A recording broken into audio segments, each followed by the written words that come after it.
Good day everyone. Now we have in Module 3, which is the key components of computer system and operating system. I will be discussing the computer system, their basic units, and their components.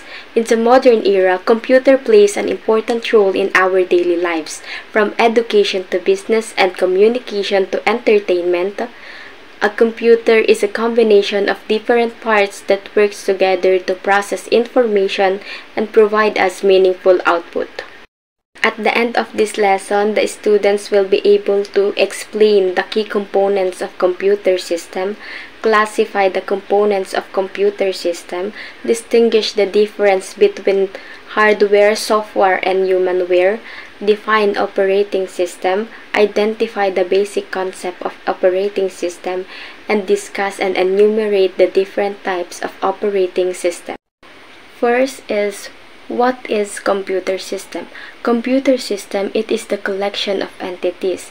Nandito yung mga significant components ng computer system, which is the hardware, software, and humanware. It is the programmable electronic device na nag-accept ng data, nagre-receive ng data, and nagpa-process ng data.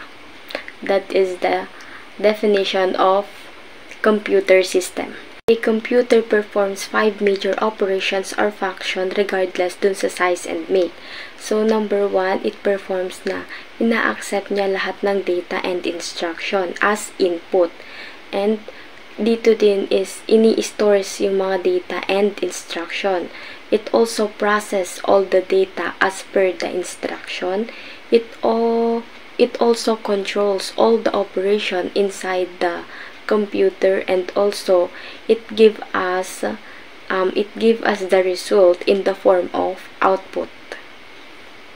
Yun yung mga major function ng computer. 5 major function. It accept data, it stores data, it process data, it controls, and it give us the result in the form of output. Now, let's move on naman sa computer basic units, which is first, andito yung input unit, kung saan yung computer input units means ito yung mga device of the output and part ng computer na ginagamit natin para makapag-transport ng data. Yung mga input units is nagko-consist siya ng mga various input devices na kino-connect natin sa computer para makapag-accept ng data and makapag-receive sa mga input devices. For example, is yung mga keyboard, mouse, mga camera, para makapag-accept tayo ng mga data and makapag-receive. Next, let's move on sa central processing unit, which is it also called the brain of the computer system. Ang purpose naman ng CPU or the central processing unit is ito yung nag-execute niya yung computer program. It provides niya yung mga processing power and decision-making power. So, yung central processing unit it consists of 3 parts, which is the control unit, the arithmetic logic unit, and the memory unit. When we say control unit, ito yung nagko-control and nagmamanage sa lahat ng components operation, making sure na lahat is doing alright. Syempre, sa isang system, we need a controller. May controller tayo, making sure na lahat is doing alright. And when we say arithmetic logic unit, ito naman yung provides the arithmetic operations and logical operations. Kapag sinabi kasi nating arithmetic logic operations, ito yung mga operations or yung mga mathematical operations such as yung multiplication, division, addition, subtraction, and multiplication. And pag sinabi naman nating logical operations, ito yung and, if, not, or not equal to. Usually, ang mga nakakaalam nito is yung mga programmer. And when we say yung memory unit naman, parang ito yung dito temporary na i-stored yung mga data. Tinatawag din siyang main memory. Now, let's move on sa output unit, which deals with transmitting the data from the computer among the device and the clients. So dito, it consists all the output devices. Pine-present niya na yung na-process na data. Pino-provides niya na yung result. Using the output devices such as printers, microphone, headphones, projector, and monitor. Yun yung mga output devices na ginagamit natin para maipresent yung mga output and maiprovide yung mga processed data. Let's move on sa components ng computer system. Number 1, andito ang computer hardware, which is the internal and peripheral devices. Everything that we can touch na parts ng computer is the computer hardware. Ito yung mga nahahawakan natin. Ito yung physical parts niya.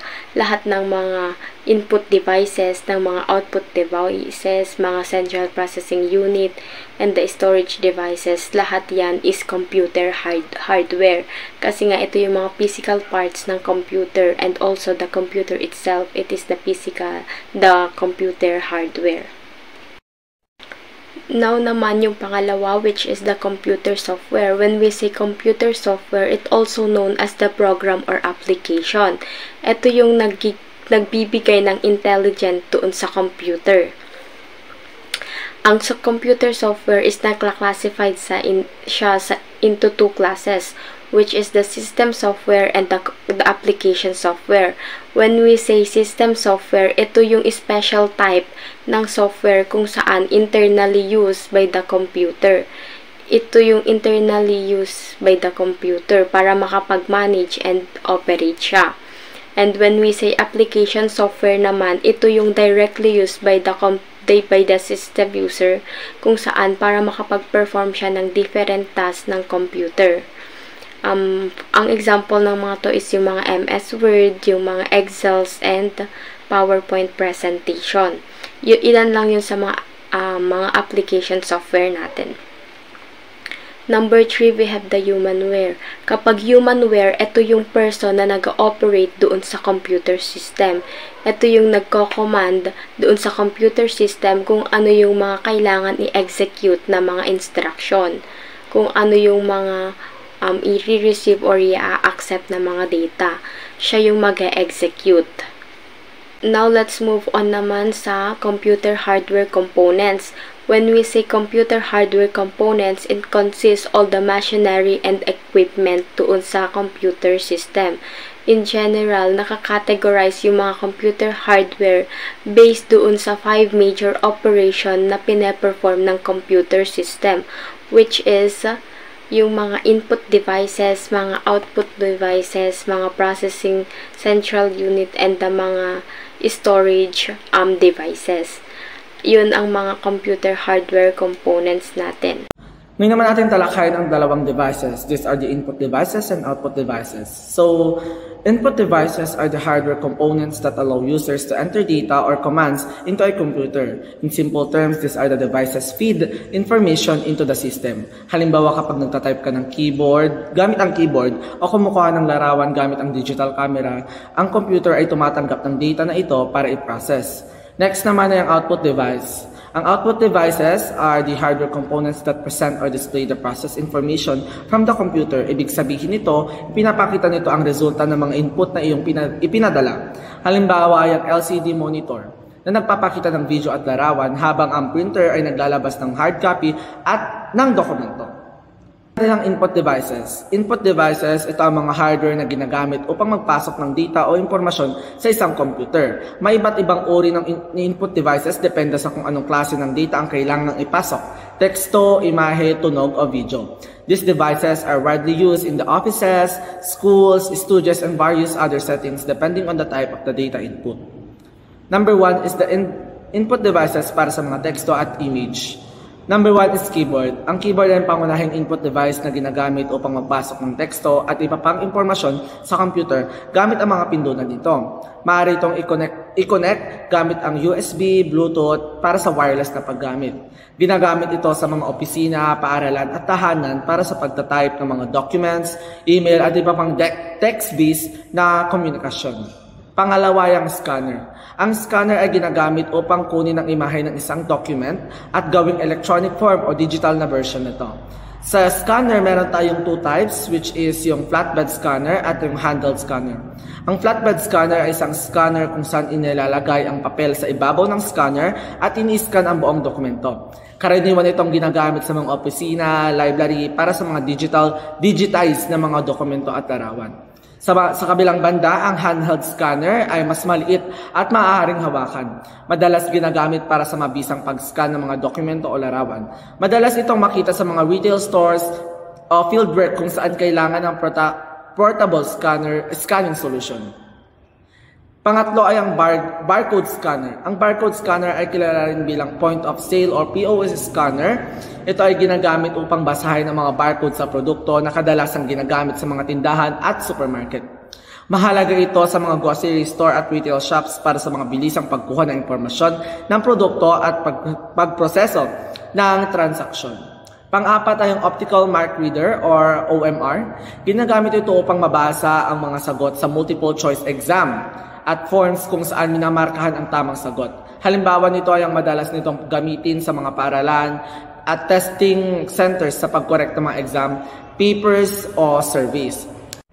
Next naman ay ang graphic tablet, isang touch-sensitive pad na ginagamit ng mga artists upang gumuhit gamit ang isang pen o stylus imbes na gumamit ng mouse o keyboard. Karaniwang ginagamit ito sa mga digital art studios at design firms para sa paglikha ng digital illustration at graphic designs. Next naman ay Magnetic Ink Character Reader or MICR, isang device na bumabasa ng espesyal na tinta na may magnetic properties, kadalasang ginagamit sa mga bank checks upang mabilisang mabasa ang information. Mahalaga ito sa bangko para sa mabilisang pag-process ng mga cheque at iba pang financial documents. At ang last naman ay ang digital camera. Ang digital camera ay isang camera na kumukuha ng larawan at iniimbak ito bilang digital data sa isang memory card. Ginagamit ito sa photography, media production at personal use para sa pagkuha ng mga larawan na madaling i-upload o i-edit sa computer. Atin naman talakayin ang input devices para sa audio. Unang-una dito ay ang microphone. Ang microphone ay ginagamit upang makapagpasok ng tunog sa computer. Ginagamit ito sa audio recording para sa video, pag-record ng musika, computer gaming at voice chat, voice recognition, paggawa ng podcast at voice dictation, and online chatting. Next naman ang Voice over Internet Protocol or VoLP. Ito ang pagtawag gamit ang internet. Mahalaga ito sa recording studios, online meeting at gaming setups para sa malinaw na audio input. Next naman ang MIDI keyboard, isang controller keyboard na ginagamit upang makapagpadala ng MIDI signals papunta sa ibang musical devices o computer. Karaniwan itong ginagamit sa digital music production. Karaniwan itong ginagamit ng mga musikero at composers sa recording studios at live performances upang makalikha ng digital music. Atin naman talakayin ang input devices para sa video. Unang-una na dito ang webcam. Ang webcam ay ginagamit para sa live video streaming o video calls. Madalas itong makita sa mga laptops, desktop computers at security setups para sa video conferencing at online classes. Pangalawa naman ay ang CCTV camera. Ang CCTV camera ay ginagamit sa seguridad upang mag-record ng video sa isang lugar. Mahalaga ito sa mga commercial buildings, malls at residential areas para sa surveillance at sa security monitoring. Next ay ang digital video camera. Ang digital video camera ay isang camera na nagre-record ng video na maaaring ilipat sa computer. Ginagamit ito sa film production, news broadcasting at personal events para sa pag-record ng video content. Atin naman talakayin ang pointing devices. Ang pointing devices ay ginagamit upang makontrol ang isang pointer o cursor sa screen. Ang unang halimbawa nito ay ang mouse. Ang mouse ang pinakakaraniwang pointing device. Ginagamit ito sa halos lahat ng uri ng computer systems mula sa opisina hanggang sa personal na computer use. Pangalawa ay ang trackball. Isang device na umiikot na bola, ginagamit bilang alternatibo na mouse. Madalas itong gamitin sa specialized workstations at mga lugar kung saan limitado ang espasyo para sa paggalaw ng mouse. Next naman ay ang touchpad. Ang touchpad ay karaniwang makikita sa mga laptops ginagamit sa halip ng mouse. Standard itong kasama sa mga laptops para sa portable at compact na computing experience. Next naman ay ang joystick. Ang joystick ay madalas ginagamit sa mga gaming upang makontrol ang galaw sa laro. Ito ay popular sa mga video games, consoles, at computer gaming setups para sa immersive gaming experience. Dumako naman tayo sa mga output devices. Ano nga ba ulit ang output devices? Ang output devices ay mga hardware na nagpapakita o nagpapalabas ng information mula sa computer pagkatapos i-process ng input. These are the devices that are essential in the environments like offices, classrooms, and home entertainment system where visual and auditory feedback is needed. Ngayon may dalawa tayong uri ng output devices. Ito ay ang soft copy at ang hard copy. Ang soft copy ay hindi hinahawakan na output, maaaring sa screen, monitor o tunog or speaker. Makikita ito sa paggamit ng computer monitors at audio systems sa pagtingin ng mga larawan at pagkikinig ng musika. Next naman ay ang hard copy. Ang hard copy ay output ng mga physical na anyo, tulad ng mga printouts mula sa printer. Mahalaga ito sa mga opisina at printing shops kung saan kailangan ng physical na dokumento o larawan. Ngayon naman ating talakayin ng mga uri ng output devices. Unang-una na dito ang LCD monitor. Gumagamit ng liquid crystal display, mas matipid sa kuryente at mas manipis kaysa sa mga lumang CRT monitor. Ito ay karaniwang ginagamit sa mga moderneng opisina at bahay para sa computer work at multimedia presentations. Next naman ang LED monitor. Ito ay mas advanced na version ng LCD monitor na kung saan ito ay gumagamit ng light-emitting diodes para sa mas maliwanag at malinaw na display. Popular ito sa mga graphic design studios at gaming setups para sa high-quality display performance. Ang LCD projector ay ginagamit naman upang ipakita ang imahe o video mula sa computer patungo sa isang mas malaking screen o pader. Ito ay madalas gamitin sa mga conference rooms, classrooms, at events para sa malaking presentations. Next ay ang dot matrix printer. Ito ay gumagamit ng mga pins upang lumikha ng mga printout, karaniwang ginagamit sa mga resibo at opisina. Nakikita ito sa mga retail stores at administrative offices kung saan kinakailangan ang mabilis at reliable na printing ng resibo at dokumento. Next naman ay ang laser printer. Ito ay mas mabilis at mataas na kalidad ng pagprint gamit ang laser technology. Mainam ito sa mga opisina at commercial print centers para sa mabisang pagprint ng mga dokumento at reports. Ang inkjet printer naman ay gumagamit ng mga liquid ink upang mag-print ng mga documents o larawan. Ito ay madalas gamitin sa mga tahanan at maliliit na opisina para sa printing ng mga high-quality images at documents. Next naman ay ang thermal printer. Ang thermal printer ay gumagamit ng init upang mag-print. Madalas ginagamit sa mga resibo sa tindahan. Karaniwang ginagamit ito sa mga point-of-sale systems sa retail stores at restaurant para sa pag-print ng mga resibo. Next naman ay ang speaker. Ang speaker ay output device na ginagamit upang marinig ang tunog mula sa computer.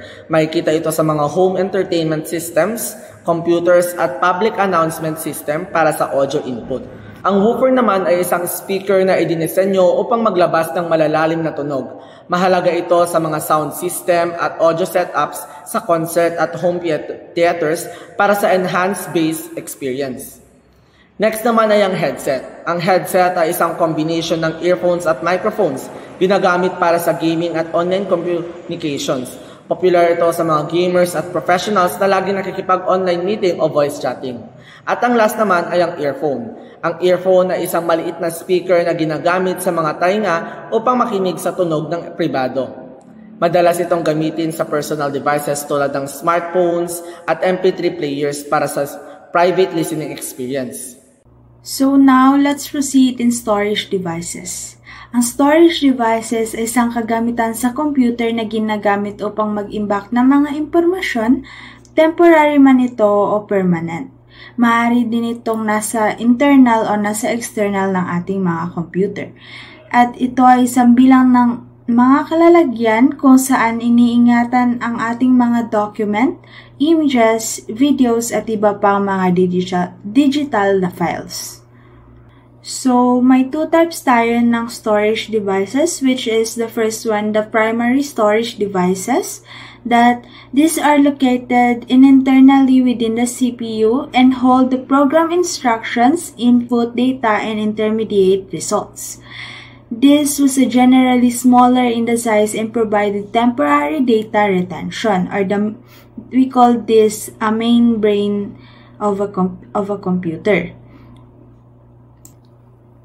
So, may two types din tayo ng isang primary storage devices, that which is we have the RAM or the So, may two types of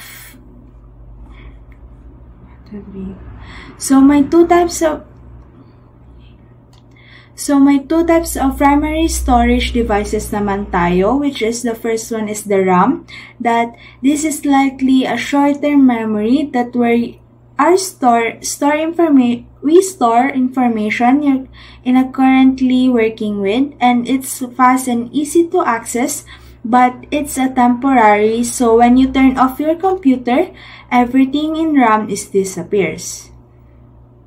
In ROM naman po, or the read-only memory, that in the other hand of RAM, this is like a long-term memory that stores essential instructions that your computer needs to start up and function. So, sa ROM naman po, or read-only memory, in another hand, So, sa ROM naman po, or read-only memory, it is likely a long-term memory that stores essential instructions that our computer needs to start up and function. And this information is a permanent and can't be changed easily. It's like how our basic knowledge has about how to walk, talk, or breathe. You can't forget how to do those things even if you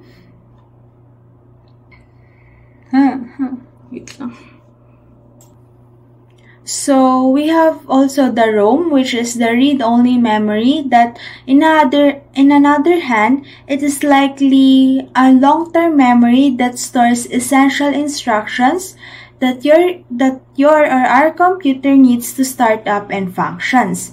This information is permanent and can't be changed easily. It's like the basic knowledge that our brain has about how to walk, talk, or breathe. You can't forget how to do those things even if you haven't done them in a while.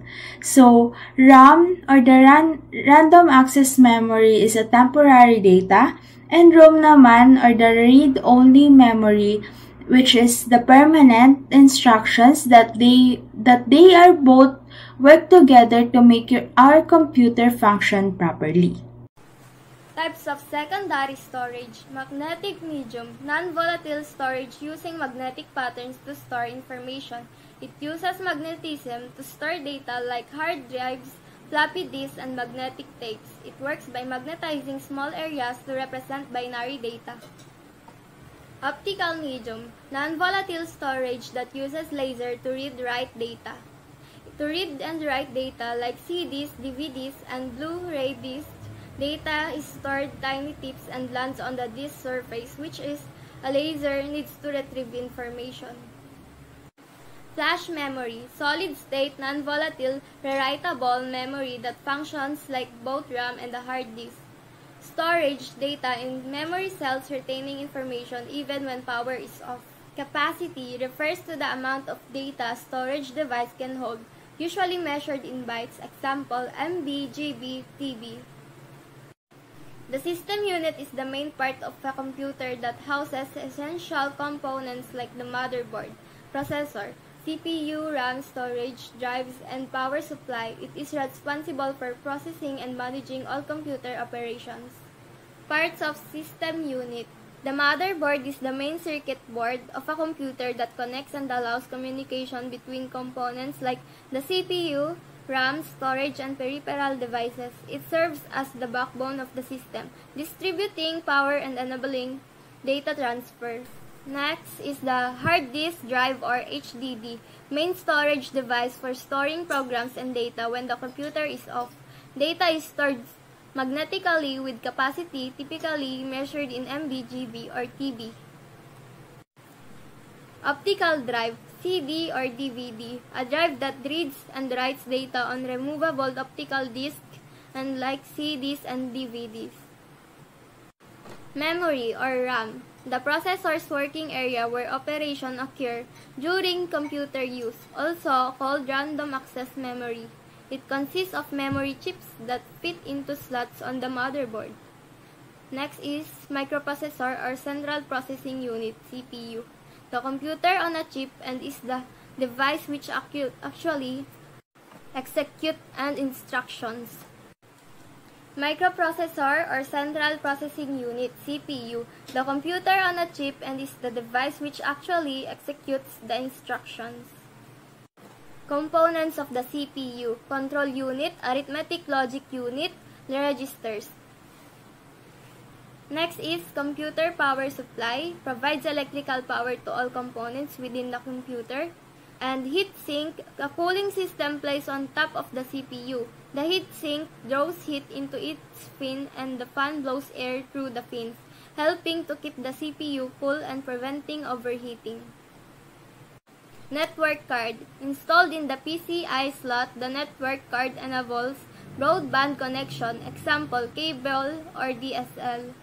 A sound card, an expansion card that allows the input and output of audio signals to and from the computer managed by software programs.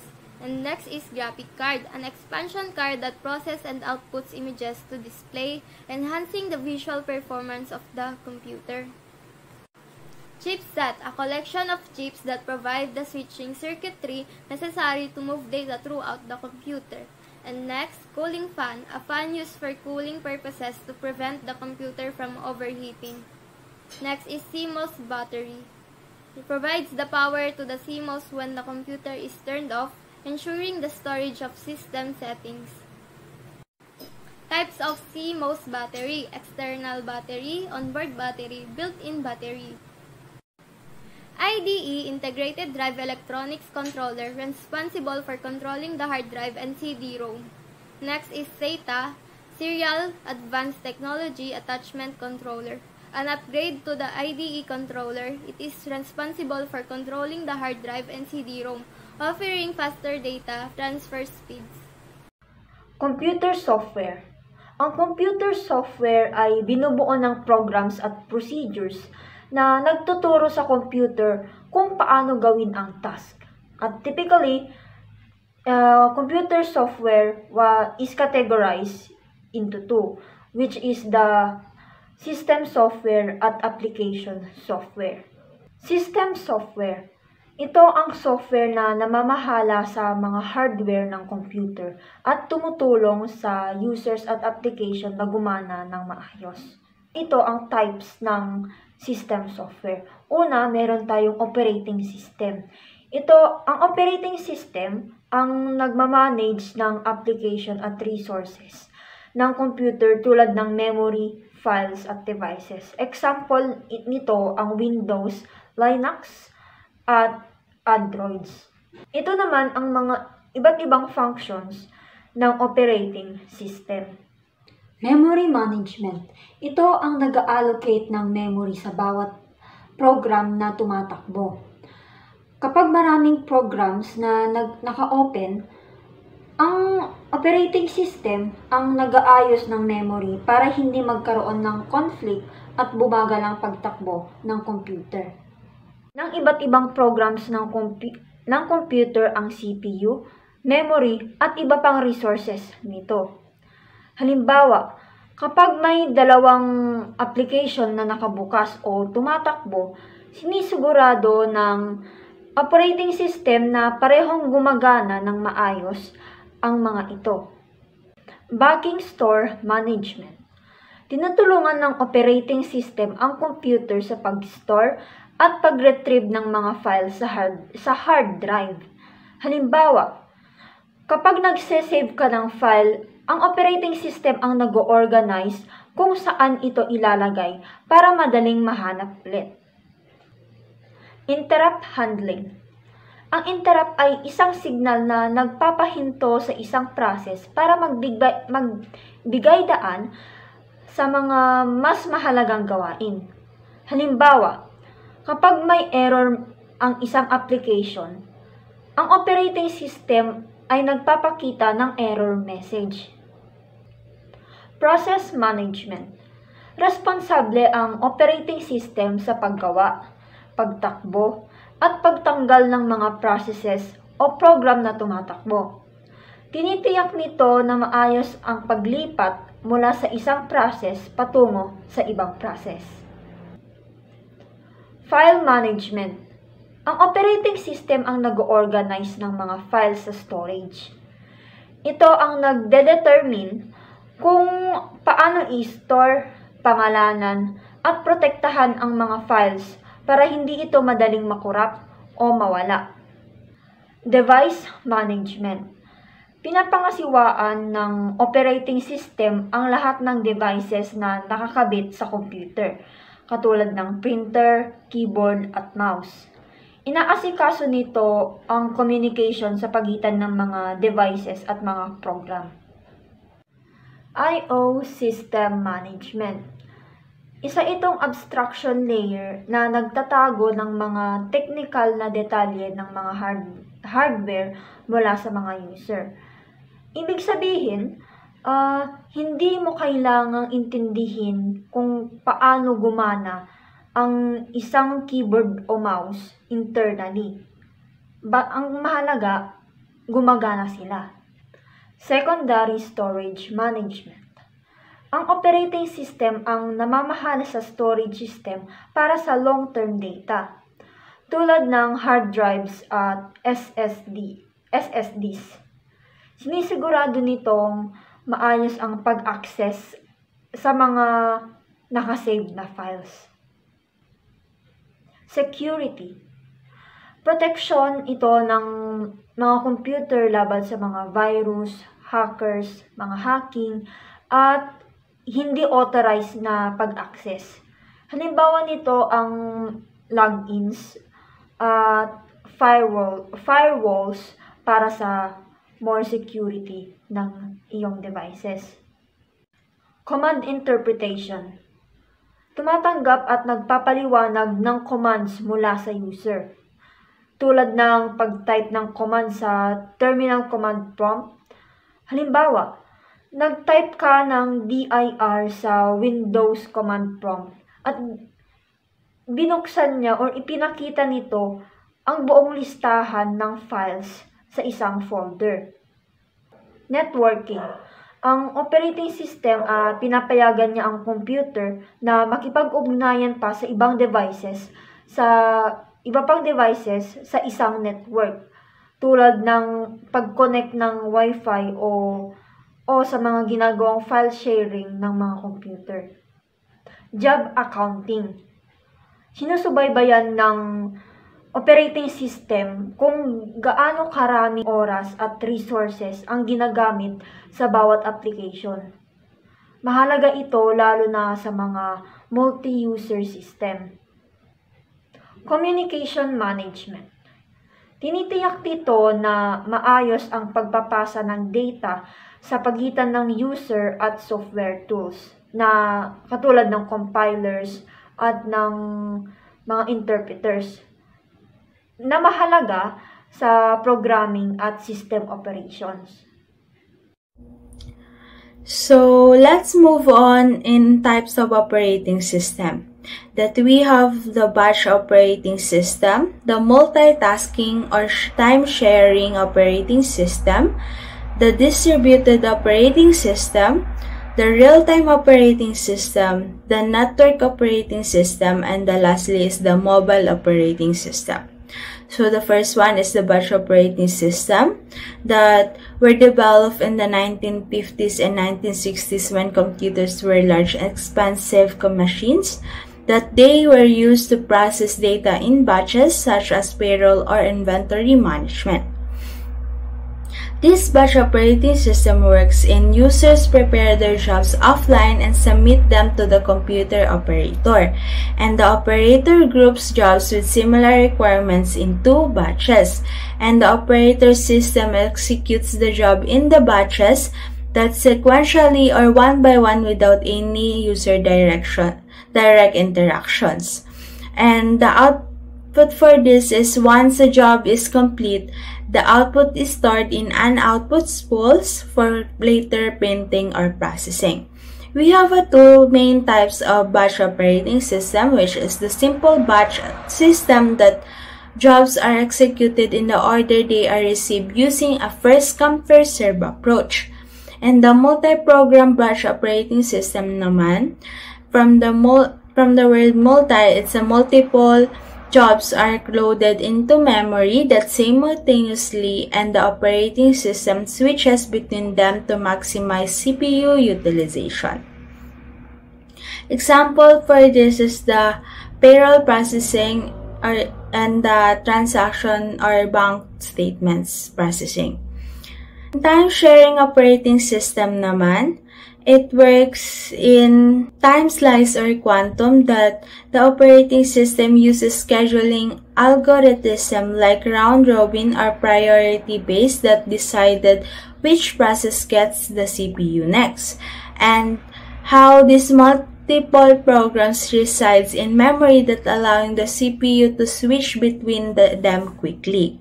And by operating this system, it saves the and systems that saves and restores the execution context of each processing that during switching, ensuring a smooth transactions of the users, of the multi-users. And for example, for time-sharing operating system is the Unix, Linux, and Windows 2000 servers and Windows NT servers. These time-sharing operating systems have revolutionized computing by enabling efficient resources that sharing and providing a more interactive user's experience, that they are the foundation of a modern multi-user systems, allowing us to work on multiple tasks simultaneously and experience a responsive computing environment. Next one is the distributed operating system, which is a collection of independent and computers or devices that work together as a single, that cohesive unit to achieve a common goal, and these computers are physically separated but linked by a network that allowing them to share resources, communicate, and perform tasks in tandem. For examples of this is the social media platforms, that which we have the Facebook, Twitter, Instagram, or Messengers, and also TikToks nowadays. And e-commerce websites naman, Amazon and eBay. Online banking system naman, Chase Bank of America din naman. And cloud services, AWS, Azure, and Google Cloud. And cryptocurrency is the Bitcoin and Ethereum. That this distributed system are essential for modern applications that require high performance, scalability, and reliability, that they are becoming increasingly prevalent as technology continues to evolve and data becomes more distributed. Real-time operating system naman, or RTOS.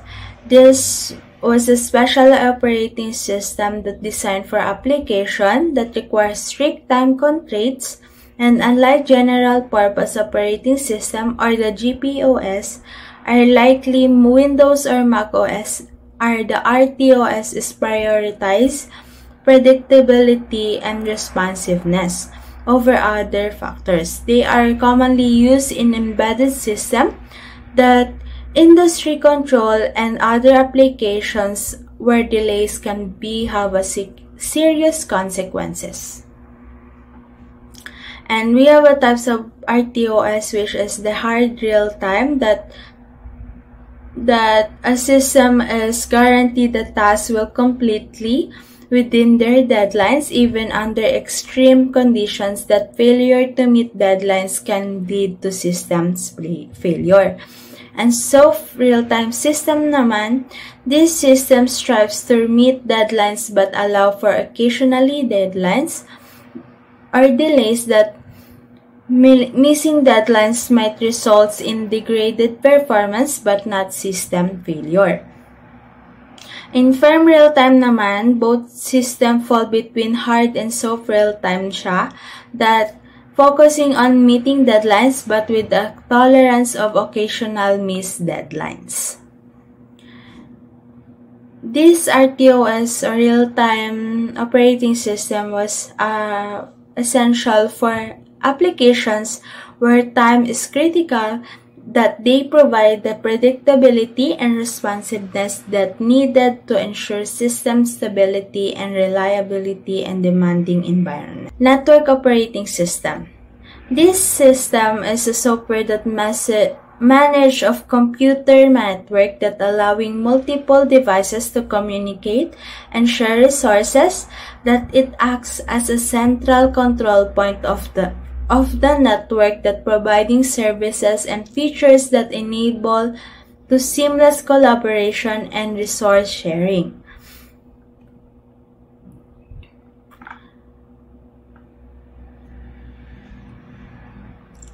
These networks or operating system had played a crucial role in the revolution of the computer networks, that enabling efficient resource sharing collaboration as a technology advancements, that NOS continues to evolve, adapting to new trends and providing the foundation of modern interconnectedness of the systems. So the last one is the mobile operating system, which this system or software that controls the functions of smartphones, tablets, or other mobile devices, that it acts as an intermediary between the device, hardware, and applications you use managing tasks like running apps. That mobile OS allows you to download and use apps of communication, entertainment, and productivity, and more.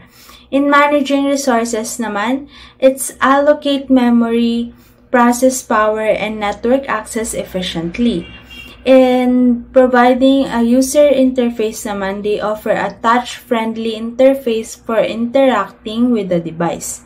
And the connections to networks naman, they enable communication over in Wi-Fi and Bluetooth. This mobile operating system is essential for modern mobile devices, enable us to stay connected, entertain, and productivity on doing or go in active status in our lives. And technology advancement of this mobile operating system is we can expect mobile OS to continue evolving and offering new features and capabilities that enhance our mobile experiences. So next, let's proceed about the examples of operating system. First, the Unix operating system.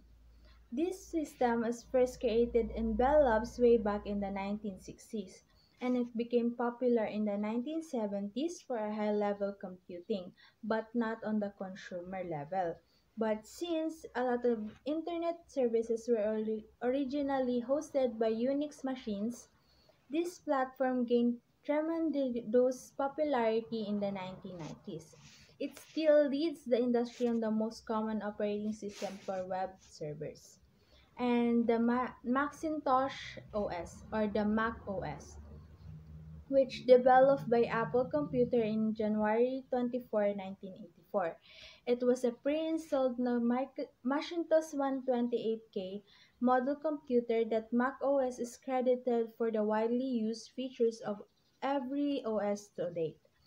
Or we have this Macintosh or Mac OS are having a GUI or graphical user interface, that the use of icons, buttons, a pointing cursor, and the point-and-click command of execute of instructions, that rather than the usual command line driven interface. Now let's proceed in MS-DOS, or the Microsoft DOS operating system. It was a command line operating system that dominated IBM-compatible personal computers in the 1980s. MS-DOS was originally based on 86DOS, an operating system that developed by CTEL Computer Products. Microsoft acquired 86DOS and licensed it to IBM for their new personal computer, the IBM PC. And the first version of MS-DOS 1.0 was released in 1981 that designed to run on Intel 8086 based computers. It provided basic functionalities like file management, disk operations, and command line interactions. Over the years, MS-DOS evolved through several versions, adding features like support for hard drives, subdirectories, and improved memory management. MS-DOS has gradually declined in popularity as the graphical user interfaces, or the GUIs, like Microsoft Windows gained traction. While MS-DOS is no longer in widespread use, its influence on the computing world remains significant. So, Microsoft Windows naman po, it's a family of graphical operating system that developed and marketed by Microsoft. It's the most popular desktop operating system in the world that with a market share of around 70% as of March 2023.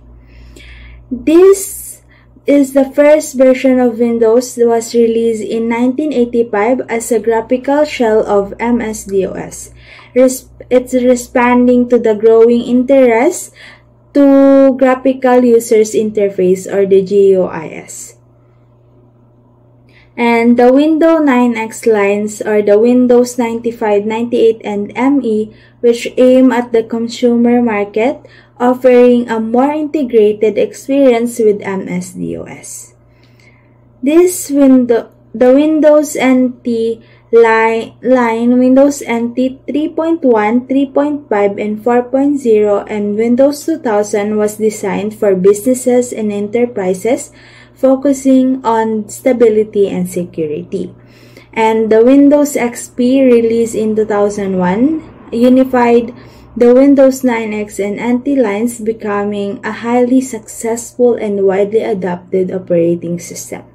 In late versions naman po, it's a Windows Vista, Windows 7, Windows 8, and Windows 10 that followed, each introducing new features and improvements that Windows 11 and latest version was released in 2021.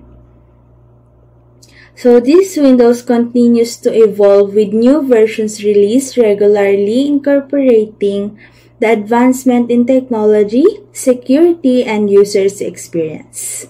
So in Linux naman, it's a family of open source that Unix-like operating system based on the Linux kernel, a core component that manages the computer's hardware. It's widely used in servers, desktops, mobile devices, embedded systems. And Linux has a distributions, which is its completely operating systems that unbundle. And Linux has a distributions, which is its complete operating systems that bundle the Linux kernel with other software packages and utilities that popular distributions, including the Ubuntu, that a user-friendly distribution with a large community. And Fedora naman, it's a cutting-edge distribution known for its innovative features. And Debian naman, a stable and reliable distribution that forms the basis for many others. And the Red Hat Enterprises Linux naman, it's a commercial distribution that designs for enterprises environments.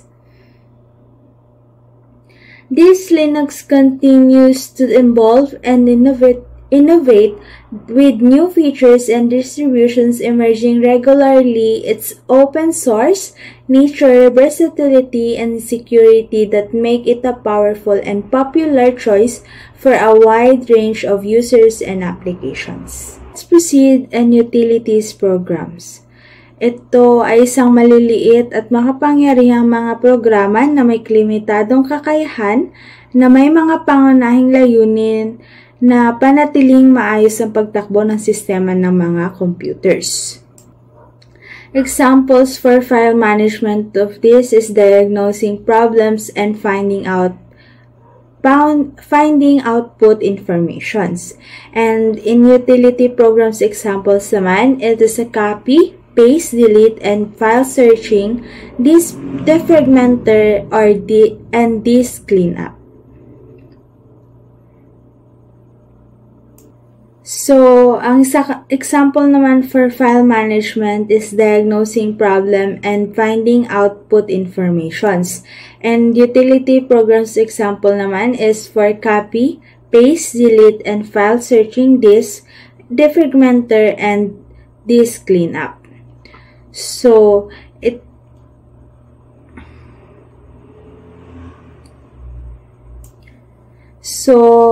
ang mga halimbawa nito ay ang file manager that ito ang pagkopya at pag-paste ng pagbura at paghahanap ng mga file. Sa diagnose naman po, ito ang pagtutukoy ng mga problema sa computer at paghahanap ng mga solusyon. At sa pagkuha naman ng impormasyon, sa output information is ito ang pagbibigay ng impormasyon tungkol sa computer at sa mga bahagi ng computer. At halimbawa naman para sa program utilities is the copy, paste, and delete, that ito ang mga pangunahing utos para sa pamamahala ng mga files. Then file searching naman, ito ang paghahanap ng mga particular na files sa computer. And this defragmenter naman po, defragmenter, which is ito.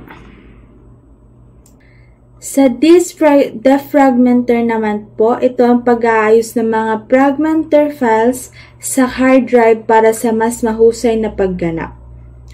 At sa disk cleanup naman, ito ang paglilinis ng mga hindi kinakailangang file sa hard drive para mas maraming espasyo or space pa sa ating mismong hardware o software ng computer. We have the types of application software naman. The first one is proprietary application software or customized software which designed for a particular customer that in this case we need to hire a computer programmer or a software creator that develops software for these customers. And in package software naman, we have this kind of off-the-shelf application software that program developed for the sale of general public. And it can be purchased for programs from and leased or rented from the vendor and develops programs and sell them to many organizations. From the word package, we are commonly use this term for the computer program or a group of programs that has been developed by the vendor and available for the purchase of pre-packaging form. So now let's proceed in examples of application software, which we have the first one is word processing software, which the word processing software is a computer application designed for creating, editing, formatting, and printing text-based documents. It goes beyond the simple typing, offering features to enhance readability and visual appeal and collaboration.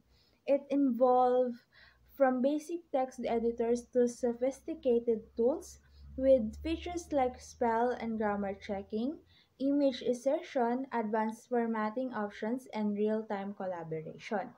And a popular word processing software application is the Microsoft Word, that widely used features-rich application known its extensive capabilities and compatibility. And Google Docs that are free in cloud-based application offering real-time collaboration and accessibility from any device with the internet connection. and the LibreOffice Office Writer, that a free and open source alternative for Microsoft Word that providing many similar features. And for iOS naman is for Apple Pages that integrated word processor seamlessly integrated into the Apple ecosystem. So the next one is desktop publishing software, which this desktop publishing or DTP, that software is specialized software designed for creating a visual, appealing and professional formatted documents that combining text and graphics for print or digital media. It's unlike the word processing software which focusing in primarily on text. The DTP or the desktop publishing software is prioritizes the layout, design, and the integration of images and other multimedia elements that allows for the creation of complex publications such as magazines, brochures, books, and posters, and more. For the popular DTP or desktop operating system is the Adobe InDesign, that industry standard renowned for its powerful features that extensive capabilities and broad industry adoption. It is a subscription of based services. An affinity publisher that a strong InDesign alternative offering a powerful feature that's set with a one-time purchase option instead of subscription. It's available for Windows, Mac OS, and iPad. And the Microsoft Publisher na rin also, it was a more accessible option integrated into the Microsoft ecosystem, but with a more limited feature set compared to the InDesign or Infinity Publisher. So the next one is the spreadsheet software, which is the which the software is a type of application that designed for organizing, analyzing, and manipulating data in a tabular formula. It's a fundamental tool used in various fields that from personal finance to business analysis. And the popular spreadsheet for application software application is the Microsoft Excel, that industry standard known for extensive feature set that power formulas and compatibility. And also the Google set that are free in cloud-based alternative of offering real-time collaboration, that accessibility from the device and integration with other Google services. And the Apple Numbers, which is that in Apple integrated spreadsheet application designed to for ease of use and integration with the other Apple products. And the next one of is database software, that which the database software is a crucial component of any modern computer system. It's responsible for storing, organizing, and managing vast amounts of data. It acts as a digital librarian, ensuring that information is readily accessible, secure, and easily manipulated. One is presentation software, that it become an indispensable tool for communicating ideas. It's sharing information and engaging audiences across various settings, from casual classroom presentations to high-stakes businesses pitches. The right presentation software can significantly impact the effectiveness of your message or the effectiveness of your message. This overview of explores and key features of popular application and selection of consideration and presentation software. And there are the slide creation of and editing and the templates of themes and animation and transitions, collaboration tools and data visualization, presenter tools and export and sharing options. Yung mga papaloob sa mga features and capabilities ng presentation software. And next, the internet browser, which is the software application that allow users to access and view websites on the World Wide Web that act as an intermediary between a user and the internet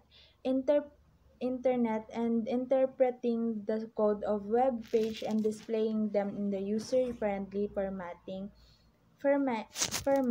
that choice of browser can significantly impact the user experiencing and affecting speed and security, privacy, and overall functional of internet browser. And next is the email programs, which is also known as email clients that are software application that allow users to send, receive, and manage emails. They provide a user-friendly interface that for composing, reading, and organizing the sending electronic messages. There are the email programs and our features of the email programs are the inbox management, message composition and address books, and calendar integration, security features. And the next is the pixel-based graphic programs, which is also known for the raster graphics programs. These programs work with images made up of individual pixels that like a grid of tiny squares. Each pixel has its own color, and changing a pixel directly affect the image. For example, for this is Photoshop, GIMP, and and Paint.net, and Pixelmator Pro Max naman yun. And the vector-based graphic programs naman is work with mathematical equations that defines shapes, lines, and curves. Those programs create images that are resolution independent, and meaning they can be scaled up or down without losing quality. For example, for this is Illustrator, Inkscape, and Infinite Designers, and Sketch. The last one is the communication software that has revolutionized how business and individuals connect and collaborate. This explores various types of communication software, and there are key features of application that selections considerations. And there are the types of communication, which is the instant messaging that the platforms like Slack, Microsoft Teams, and Troop Messenger facilitate quick. And the video conferencing like tools such as the Zoom, Google Meet, and GoToMeeting. And the project management, which is application like Rike and Basecamp, help manage tasks, deadlines, and workflows that often incorporating features the Gantt charts and Kanban boards.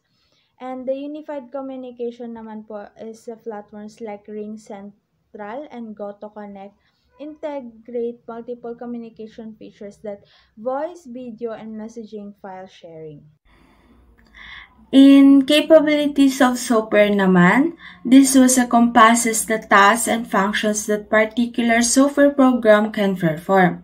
This was capabilities that are determined by software designs, code, and features, and how its functions and represent its potential to perform useful tasks and solve problems. That specific capabilities of a software program are determined by its intended purpose and designs. The first one for capabilities of software is OLE, which is objecting, linking, and embedding. In this way is a technology developed by Microsoft that allows users to integrate and share data between different applications that enables the creations of compound components, documents that can contain objects from various sources, such as text, image, and spreadsheets. This OLE is a significant advancement in document management and software that interoperability that allowing users to create more dynamic and integrated documents by linking and embedding this content from various applications. This technology enhances productivity by providing a framework for seamless data sharing and manipulations across different software platforms. In portability of data naman, this refers to the ability to easily move, transfer, and access data across different devices, platforms, and applications without any loss of integrity or functionality. It's crucial for ensuring flexibility and interoperability and users' control over their data. And this portability data is essential for empowering users and fostering innovations. By promoting open standards, interoperable formats, and users' control, that we can ensure that data remains accessible, flexible, and secure, that driving a more interconnected and collaborative digital world to us. In upgradability naman po, the last one is ability of a system, device, or software to be improved or enhanced over time by adding new features, increasing performance, or fixing bugs. It's a crucial aspect of long-term value and sustainability, that ensuring that the product remains relevant and used for the longer period. This upgradability is a key feature that in sustainable product development by designing systems with modularity, open standards, and regular updates, that manufacturers can create products and remain relevant and useful over time. This reducing waste and providing long-term value to users.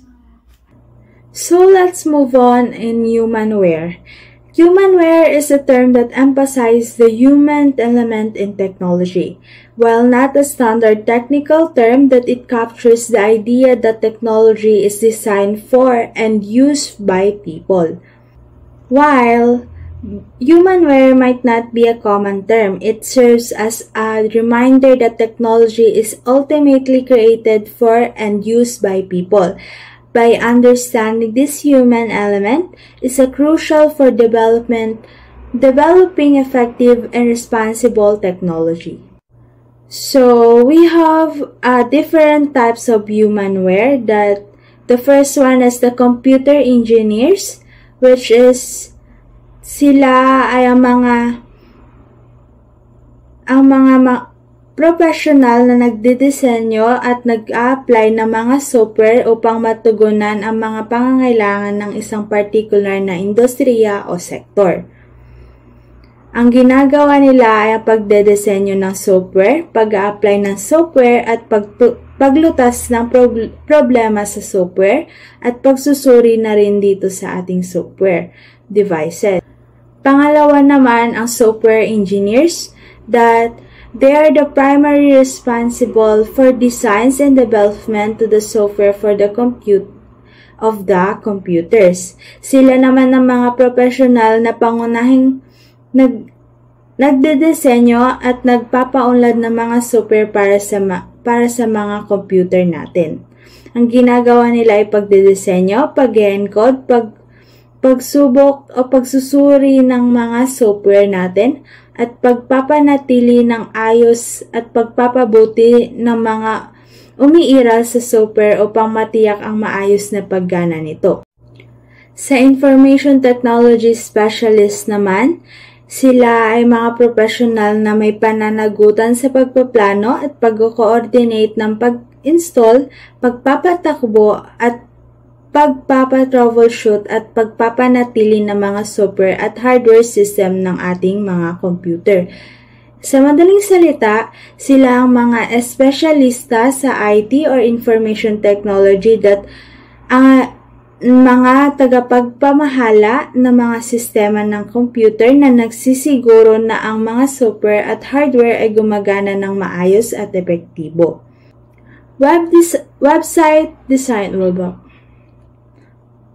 Website designer naman, sila ay mga professional na nagdidisenyo at nagko-constructions ng mga website kabilang na ang mga navigation scheme na ginagamit ng mga bisita upang mag-navigate sa websites natin. Sila ay mga web designer na arkitekto ng mga website na nagdidisenyo ng mga layout, navigations at mga visual na elemento upang makalikha ng isang kakaaya-aya at epektibong online experiences. Computer technician naman po.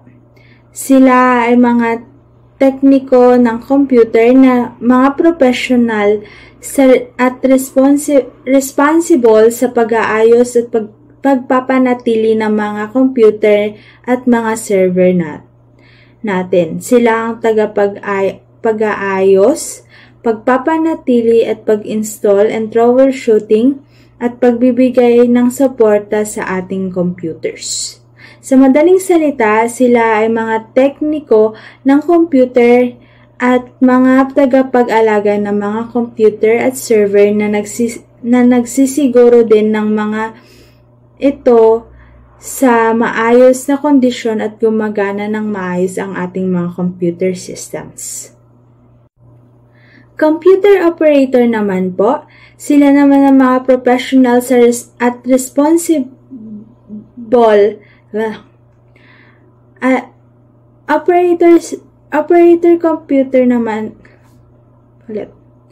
Computer operator naman po, sila ay mga professional na responsible sa mga pagsusubaybay at pagkontrol ng mga sistema ng ating computer, lalo na ang mga mainframe computer system na sa isang kumpanya o organisasyon. Sa madaling salita, sila ay mga operator ng computer na may tagapagbantay ng mga sistema ng ating computers na nagsisiguro na ang mga ito ay tumatakbo ng maayos at walang anumang mga problema. System analyst naman po. Sila ay mga professional na nag-aaral at nag-aayos ng mga sistema ng computer upang mapabuti ang kanilang pagganap at maging efficiency sila. Sila ay nagsusuri o pinag-aaralan nila ang mga umiiral na sistema ng computer upang matukay ang mga problema, kahinaan at mga lugar na maaaring mapabuti ito. Sila din ang nagpaplano para sa bagong sistema o mga pagbabagos na umiiral na mga sistema kabilang ang pagpili ng hardware, software at mga processor. Sila din ang nagdidisenyo ng mga bagong sistema o mga pagbabagos na umiiral sa mga sistema kabilang ang pagdidisenyo ng mga interface, database at mga workflow. Sila din ang tumutulong sa pag-i-install o pagka-configure ng mga bagong sistema o mga pagbabago na umiiral sa mga system na meron ang ating computer. Sila ay nagbibigay din ng pagsasanay sa mga gumagamit ng mga bagong system ng computers. Sa madaling salita, sila ang mga system analyst na mga tagapagplano at tagapag-ayos ng mga sistema ng computer na nagsisiguro na ang mga ito ay tumatakbo ng mahusay at epektibo. Project manager naman. Sila naman ang mga professional na may pananagutan sa pagkakahatang tagumpay ng isang proyekto mula sa simula hanggang sa pagkatapos. Sila ang mga initiation, tumutulong sila sa pagtukoy ng mga layunin ng proyekto, pag-iipon ng mga kinakailangan at pagkuha ng pag-aproba para sa proyekto. At sila na rin po ang may nagpaplano ng mga detalye at proyekto kabilang ang mga gawain, mga timeline, mga budget at mga tauhan. Sa design naman, tumutulong sila sa pagdidisenyo ng mga solusyon at mga proseso para sa proyekto. And execution, sila naman din po yung pinangangasiwaan. Sila na rin po ang nangangasiwa Sa pagpapatupad ng proyekto, tinitiyak nila na sinusunod ang mga plano at nakakamit ang mga layunin. Monitoring and controlling na din po sila sa isang progreso ng proyekto na tinitiyak na nasa track ito at nag-aayos ng mga plano kung kinakailangan.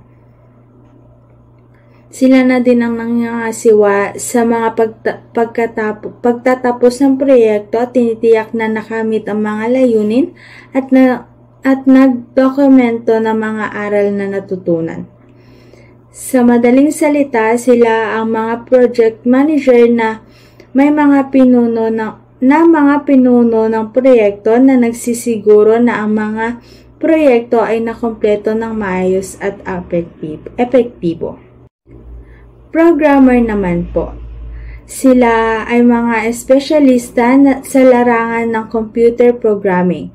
Maaari silang mag-specialize sa isang particular na lugar ng programming o maging isang generalist na nagsusulat ng code para sa iba't ibang uri ng software. Sa madaling salita, sila ang mga programmer na may tagapagtayo ng mga software na nagsusulat ng mga code at nagbibigay buhay sa mga programa at mga application na ginagamit natin. Database Administrator naman. Sila mga profesional na responsable sa pangangalaga at pananatili ng mga database na nagsisiguro ng kanilang maayos na pagganap, seguridad, integridad at pagiging maasahan. Sa madaling salita, sila ay mga database administrator na may mga tagapag-alaga ng mga database na nagsisiguro na ang mga datos ay ligtas, maaasahan at madaling ma-access ng mga users. Server administrators naman. Sila ay mga profesional na may pananagutan sa pagkalahatang pamamahala at pananatili ng mga server sa isang organisasyon, kadalasan sa isang negosyo. Sa madaling salita, sila ay mga server administrator na may mga tagapangalaga ng mga server na nagsisiguro na mga ito ay ligtas, maaasahan at tumatakbo ng maayos.